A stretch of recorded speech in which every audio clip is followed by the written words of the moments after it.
अखेर राज्याच्या राजकारणातून एक अतिशय महत्त्वाची बातमी. उद्धव ठाकरे यांचा सर्वात मोठा विजय होणार. एकनाथ शिंदे यांच्या गटाला जबर धक्का, धनुष्यबाण गोठवणार. राज्याच्या राजकारणातून अतिशय महत्त्वाची ब्रेकिंग न्यूज, मोठा भूकंप. दिल्लीतून अतिशय महत्त्वाची कोणती बातमी, सविस्तर आपण बघणार आहोत.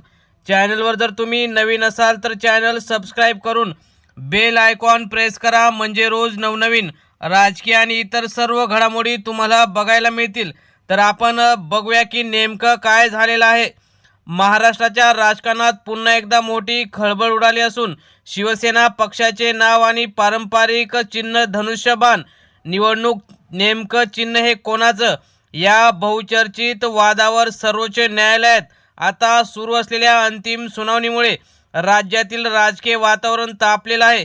उद्धव ठाकरे यांच्या नेतृत्वाखालील शिवसेना, उद्धव बाळासाहेब ठाकरे यांच्या पक्षाने सर्वोच्च न्यायालयात मांडलेल्या युक्तिवादामुळे एक वेगळंच आता नवं वळण या प्रकरणाला मिळालेलं आहे. कपिल सिब्बल असतील किंवा देवदत्त कामत असतील यांनी आता एक महत्त्वाची मागणी सुप्रीम कोर्टात केली असून सुप्रीम कोर्टाला जे अधिकार आहेत त्याची आठवण करून देऊन धनुष्यबाण चिन्ह हे ठाकरे गटाला द्यावे किंवा ते शक्य नसेल तर चिन्ह गोठवून टाकावे अशी महत्त्वाची मागणी केली आहे. त्यामुळे धनुष्यबाण आता गोठण्याची शक्यता असून आता एकनाथ शिंदे यांचं जे काही शिवसेना पक्ष आणि धनुष्यबाण चिन्ह यामुळे त्यांना जसा मोठा फायदा झाला होता, आता तो फायदा संपणार असून आता त्यांचं जे काही धनुष्यबाण एवढे दिवस त्यांनी वापरून त्याचा राजकीय फायदा त्यांना आणि त्यांच्या उमेदवारांना झाला आणि त्यातून त्यांना अनेक निवडणुकीत यश मिळालं.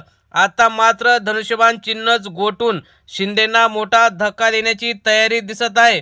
मात्र या सर्व घडामोडीमध्ये एक महत्त्वाची बाब म्हणजे अजून एकनाथ शिंदे यांच्या गटाकडून युक्तिवाद सुरू झालेला नाही. मात्र तो युक्तिवाद सुरू झाला तरी कपिल सिब्बल असतील किंवा ठाकरे गटाचे वकील कामत यांनी अक्षरशः निवडणूक आयोग असेल, राहुल नार्वेकर यांनी जे जे चुकीचं केलं त्यांची अगदी चिरफाड सर्वोच्च न्यायालयात केल्यामुळं एकतर्फी सध्या उद्धव ठाकरे यांचाच सुप्रीम कोर्टात विजय होण्याची चिन्ह सध्या तरी दिसत आहेत.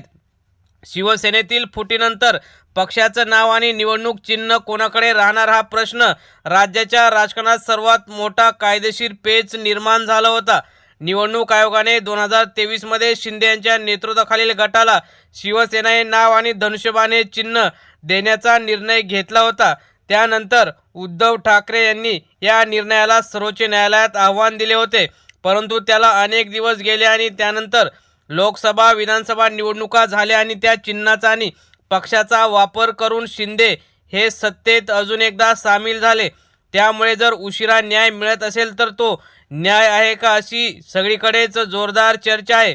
आता या प्रकरणाची अंतिम सुनावणी सर्वोच्च न्यायालयात सुरू असून ती शेवटच्या टप्प्यात पोहोचली असून सरन्यायाधीश सूर्यकांत, न्यायमूर्ती जॉय मल्ल्या बागची आणि न्यायमूर्ती व्ही मोहना यांच्या खंडपीठासमोर ही महत्त्वाची सुनावणी आणि यांचे युक्तिवाद सुरू आहेत.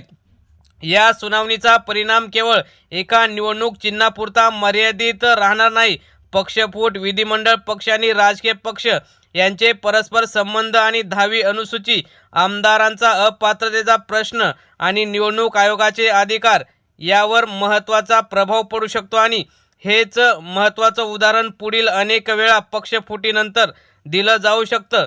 त्यामुळे जे काही महत्त्वाचे मुद्दे कपिल सिब्बल यांनी मांडले आणि धनुष्यबाण गोठवा अशी मागणी केल्याने शिंदे गटात एकच खळबळ उडाली असून लवकरच शिंदे गटाचं राजकीय पतन होण्यास सुरुवात होणार असल्याची महत्त्वाची माहिती सुद्धा समोर आलेली आहे. त्यामुळे येणाऱ्या काळात उद्धव ठाकरे यांचा सुप्रीम कोर्टात विजय निश्चित असून आता शिंदे गटाचे वकील असतील किंवा निवडणूक आयोगाचे वकील आता आपली बाजू काय मांडतात आणि कशी सारवासारव करतात याकडे लक्ष लागलेलं आहे.